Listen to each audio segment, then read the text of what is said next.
Okey, sekarang ni saya tak faham. Memang salah kita nak pakai bahasa Indonesia.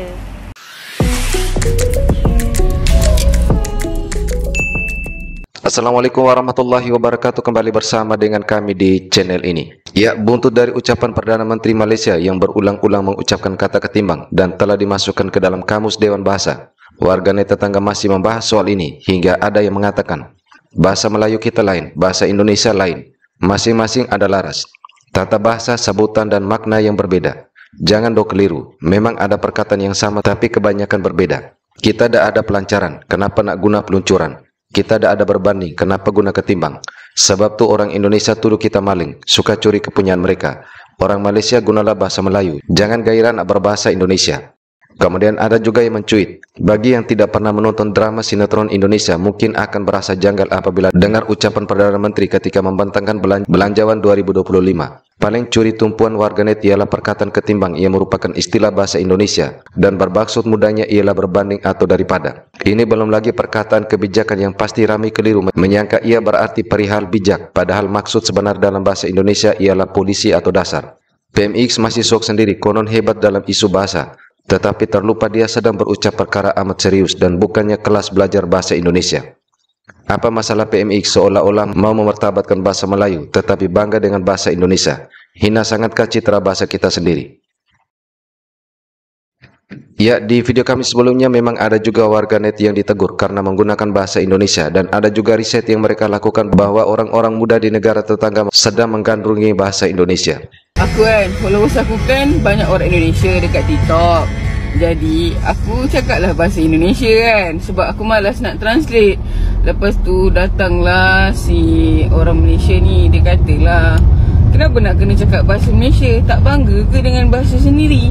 Aku bukanlah tak bangga dengan bahasa sendiri. Masalahnya followers aku tu 70% daripada Indonesia, 30% je dari Malaysia. Jadi aku malas nak translate. Aku cakap je lah bahasa Indonesia. Lagipun aku boleh cakap sikit-sikit kan. Dah kalau followers aku dari Indonesia, aku ngomonglah bahasa Indonesia. Saya mau membahas kenapa aku gak diperbolehkan untuk ngomong bahasa Indonesia di channel saya.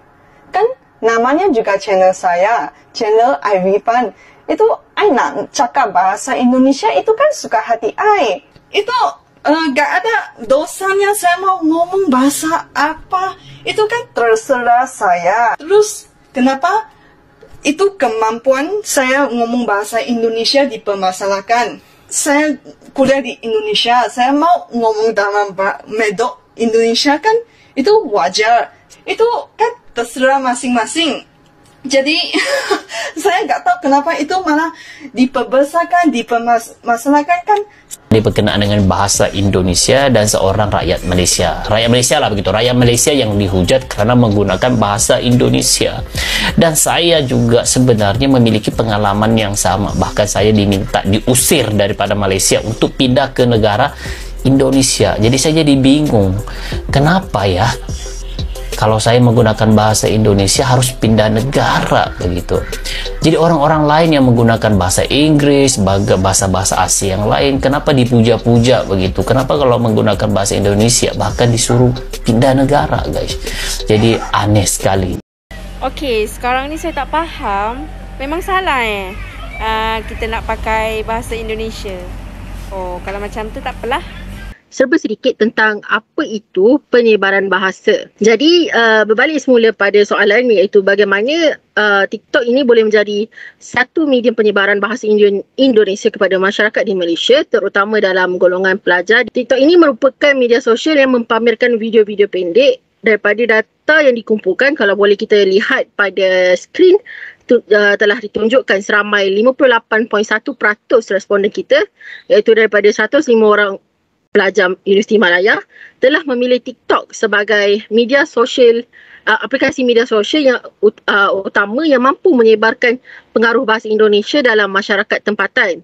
Seperti yang anda semua tahu, YouTube merupakan satu medium atau aplikasi yang membolehkan seseorang itu untuk menonton video yang berdurasi panjang.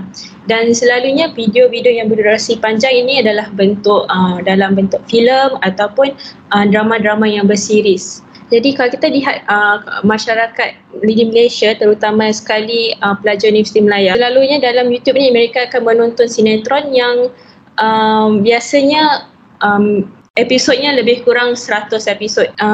Selain itu, melalui YouTube juga, mereka juga boleh mendengar kompilasi lagu Indonesia yang popular.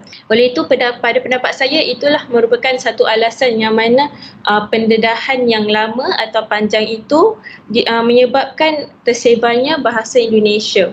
Okey, baik. Terima kasih kepada saudara Nisa. Jadi, pandangan saya, muzik atau lagu dapat menjadi faktor kepada penyebaran bahasa Indonesia dalam kalangan pelajar Universiti Melaya kerana kebanyakan lagu Indonesia ini menggunakan bait-bait lirik yang dihasilkan secara jujur dan tulus daripada hati, kemudian terus disampaikan melalui sesebuah lagu.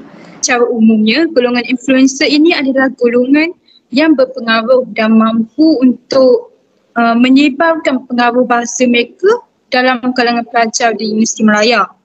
Apa sahaja yang dilakukan oleh golongan influencer ini akan diikut-ikut dan pelajar juga akan terikut-ikut dengan apa sahaja yang mereka lakukan. Hal ini termasuklah dari aspek bahasa. Golongan pelajar, terutama pelajar Universiti Melaya, senang terikut dengan aspek bahasa yang dituturkan oleh influencer ini. Benda-benda tular atau trend baru di media sosial sering bermula dari Indonesia.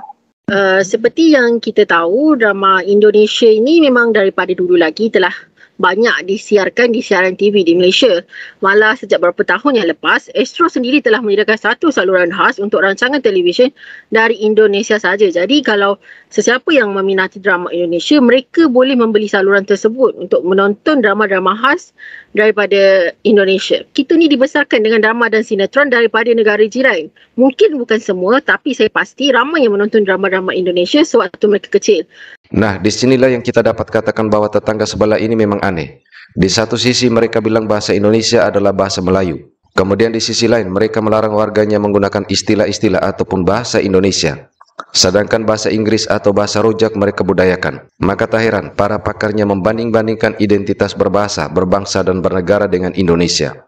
Apa pendapat doktor tentang pencampuran dialek atau pencampuran bahasa dalam pertuturan seharian? Kalau dalam urusan rasmi, penggunaan bahasa rojak ni agak mengecewakan lah sebab kita tahu rakyat Malaysia mesti pergi ke sekolah dan sekurang-kurangnya dari sekolah darjah 1 hingga ke tingkatan 5. Jadi mereka sudah melalui alam persekolahan dan sudah belajar bahasa kebangsaan kita. Jadi sepatutnya mereka sudah tahu bagaimana untuk menggunakan bahasa Melayu, bahasa kebangsaan secara gramatis, memilih kosakata yang baik ya, dengan struktur bahasa Melayu, dengan imbuhannya, morfologinya, struktur sintaksisnya. Jadi sekiranya mereka menggunakan bahasa rojak ini agak mengecewakan pada saya. Kerana mutu penggunaan bahasa Melayu di tanah Melayu pada tahun 1999 nampaknya belum mampu diangkat ketimbang berbanding dengan kemunculan dan juga peningkatan mutu penguasaan bahasa Indonesia. Oke, terima kasih sudah menonton video ini hingga usai. Wassalamualaikum warahmatullahi wabarakatuh.